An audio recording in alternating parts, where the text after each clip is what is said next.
श्री शिवाय नमस्तुभ्यम। दोस्तों, शिव शक्ति उपाय चैनल में आपका हार्दिक स्वागत है। घर में गरीबी व दरिद्रता आने की निशानियां क्या क्या होती हैं? गरीबी और दरिद्रता कैसे आती है? दोस्तों, आज मैं इस वीडियो में आपको बताने वाली हूं कि इसके कारण भी बहुत छोटे छोटे से होते हैं, जिनके बारे में आप सोच भी नहीं सकते कि किस कारण से हमारे घर में गरीबी आ रही है। आप छोटे छोटे कारणों को सुधार करके अपने घर में माता लक्ष्मी का प्रवेश करा सकते हैं और दरिद्रता को दूर कर सकते हैं, भगा सकते हैं। तो आइए जानते हैं क्या क्या हैं गरीबी आने के असली वजह या कारण। तो सबसे पहले आप जान ले कि गरीबी होती क्या है। गरीबी उस समस्या को कहते हैं जिसमें मनुष्य अपनी मूलभूत आवश्यकताओं को, जैसे रोटी, कपड़ा और मकान, बच्चों की शिक्षा और अपने शौक पूरे नहीं कर पाते। उस व्यक्ति की आय सभी आवश्यकताओं को पूरी करने में कम पड़ती है और गरीबी मिटानी है तो उसके उपाय तो आपको करने ही होंगे।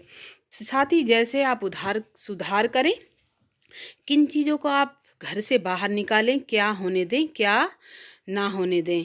देखिए, हर व्यक्ति अपने जीवन में आगे बढ़ने का प्रयास करता है, उसमें बहुत ही मेहनत और लगन लगती है, लेकिन उसके अनुसार उसे फल नहीं मिल पाता। आप गरीबी का शिकार बन जाते हैं। मेहनत तो भरपूर होती है, लेकिन पैसा भरपूर नहीं होता है। तो आइए ध्यान से सुनते हैं क्या क्या वजह हैं। सबसे पहले तो आप रात के समय में खाने के पश्चात समय से सो जाएं और सुबह में उगते हुए सूर्य को प्रणाम जरूर करें। कई लोग ऐसा नहीं करते हैं, लेकिन ये गरीबी का सबसे बड़ा कारण है। अगर आपके घर में तुलसी का पौधा सूख जाए तो उसे तुरंत हटाएं और सूख रहा है तो उसकी छांट करके उसे सही करें। तुलसी माता लक्ष्मी का स्वरूप है। अगर लक्ष्मी सूख रही है तो उसे पानी डालिए, अगर सूख चुकी है तो नदी में प्रवाहित कीजिए, विसर्जन कीजिए। नहीं तो तुलसी माता आपको श्राप भी दे सकती हैं। अगला है काली चींटियाँ। अगर आपके घर में किचन में या खाने पीने का पदार्थ या नमकीन, मीठा कुछ भी पड़ा रहता है तो तुरंत साफ सफाई कीजिए, नहीं तो घर में काली चींटियाँ हो जाती हैं और काली चींटियाँ होना सबसे बड़ा बुरे समय का इशारा करता है। काली चींटी सबसे बड़ा बुरा समय लाती हैं। काला चींटा हो या फिर काली चींटी, दोनों ही ध्यान रहे कि आपको तुरंत ही आपको सफाई करनी चाहिए। घर में लगे पौधे हमेशा हरे भरे होने चाहिए और सबसे बड़ी बात यह है कि आपके घर में लगे पौधे कांटेदार नहीं होने चाहिए। कांटेदार पौधे बिल्कुल अपने घर से बाहर हटा दीजिए, क्योंकि कांटेदार पौधे का अर्थ है कर्ज, कर्ज चढ़ना। इससे आपके घर पर कर्ज बढ़ता चला जाएगा। इसलिए अगर कांटेदार पौधे लगाने की गलती आपने की है तो उसे तुरंत सुधारिए। अगला है झाड़ू को लेकर।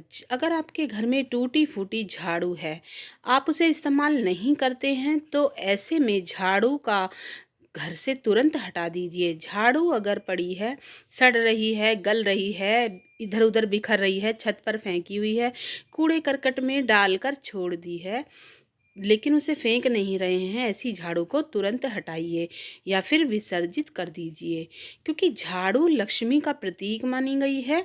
ऐसी टूटी फूटी झाड़ू को घर में रखने से आप दरिद्रता को न्योता दी देते हैं। ऐसा बिल्कुल ना कीजिए। कांच का सामान अगर टूट फूट रहा है, जैसे चाय पीने का मग या फिर कोई भी बर्तन स्टील का, या कट गया है, फट गया है, तो उसे तुरंत हटा दीजिए।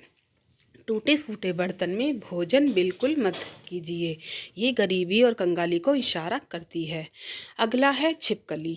छिपकली का होना आपके घर में बहुत ही शुभ माना जाता है। माता लक्ष्मी साक्षात आपके घर में लक्ष्मी का रूप प्रतीक कोण लेकर आती हैं। अगर आपके घर में छिपकली है तो कभी भी आप उसका निरादर मत कीजिए। अगर छिपकली जमीन पर रेंगती हुई दिखे तो उसे शीघ्र ही हटा दीजिए या फिर भगा दीजिए, क्योंकि जमीन पर रेंगने का अर्थ है आपके घर में लड़ाई झगड़े, कंगाली का आना। अगर आपके घर में मंदिर या किचन में रहती है तो बहुत ही अच्छा है। किसी भी दीवार पर रेंगती है तो भी ठीक है, लेकिन अगर आप जमीन पर रेंग रही है तो उसे तुरंत आप घर से बाहर कर दीजिए। ये दरिद्रता का सबसे बड़ा कारण है। छिपकली का सिर पर गिरना इस बात का संकेत है कि आपके मृत्यु निकट है, अशुभ समाचार मिलने वाला है। अगला है कौवा। अगर कौवा आपके सर पे आकर बैठ जाए तो इसका समय बुरा समय निकट आने वाला है। अगर कौवा आपके घर के बाहर बार बार आकर आवाज कर रहा है तो उसे तुरंत भगाइए। घर पर आकर बैठना और आवाज करना शुभ नहीं होता है, ये इशारा देता है आपकी कंगाली को। दोस्तों, ये बहुत ही छोटे छोटे से कारण हैं जिनका आपको ध्यान रखना है। इन्हीं की वजह से घर में दरिद्रता का आगमन होता है और आपको पता नहीं चलता है। अगला है बिल्ली। घर में बिल्ली का रोना बहुत ही ज़्यादा अशुभ और कंगाली का संकेत माना जाता है। हमारे हिंदू धर्म में बिल्लियों का रोना अशुभ माना जाता है। अगर आप बिल्ली का रोना अपने घर में आसपास कहीं सुन लें तो शीघ्र ही बिल्ली को भगा दें। आप इस बात का ज़रूर ध्यान रखें। अगर आपको ये सब जानकारी पसंद आए तो लाइक शेयर सब्सक्राइब ज़रूर कर लीजिएगा। और इस चैनल पर हम आपको रोज़ नई नई वीडियो देते हैं, जानकारी उपाय देते हैं, आपको समस्त जानकारी देते हैं। तो आप इन्हें छोटे छोटे उपाय हैं ज़रूर करिएगा। वीडियो की जानकारी अच्छी लगी हो तो लाइक शेयर सब्सक्राइब ज़रूर करिएगा, जिससे आगे आपको वीडियो मिलती रहे। तो मिलते हैं अगली वीडियो में, तब तक के लिए ओम नमः शिवाय दोस्तों।